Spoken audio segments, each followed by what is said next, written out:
So the second tall tale is the first time we've had extensive lore surrounding the merfolk, or rather, the sirens. It also introduces us to a few legends of the sea for the first time. Now, a lot of people said this tall tale is full of bugs, but I've been searching for hours and all I can find is ocean crawlers and mermaids.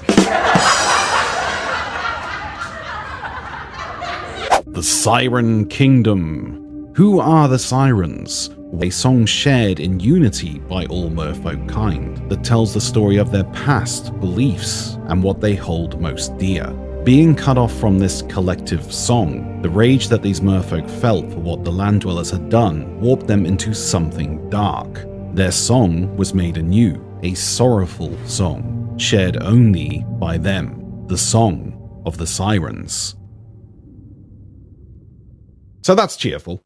So there is a lot to unpack here. Firstly, we know that the merfolk is a species in their own right. There is no merfolk curse, and there is no eventual transformation off from their kin. And in their rage along with this plague, it warped and skewed them into a vengeful race of merfolk that worshipped sea titans instead of trying to eradicate them like their former kin. We also learned that the Silverblade was commandeered by another crew after Flameheart Jr. had lost it, who found the ship afloat and abandoned shortly after arriving in the Sea of Thieves, which opens up a whole new set of questions, because its former captain, Flameheart Jr., by this new crew. But why was the Silverblade abandoned?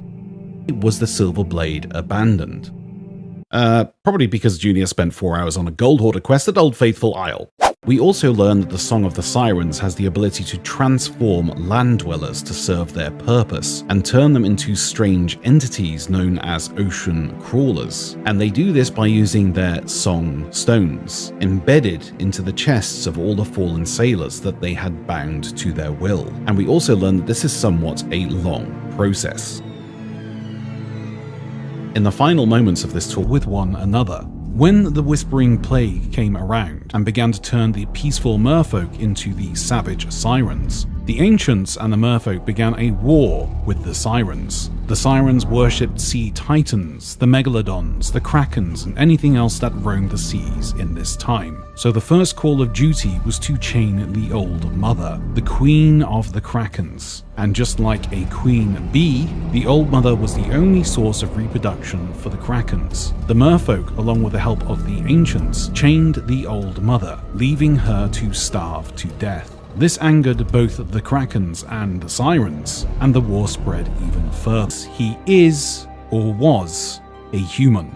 This strange key, however, or rather the lock in which it goes in, is not the only structure we have seen like this. Other structures like this exist in the Sea of Thieves, such as this one below the waves at Cinder Islet, which is next to a gate that seemingly leads to nowhere. The question is this gate a portal, or what used to be an entrance long ago to a structure that no longer exists? This same structure exists at N13, another structure that points to a gate that leads to nowhere. So what were these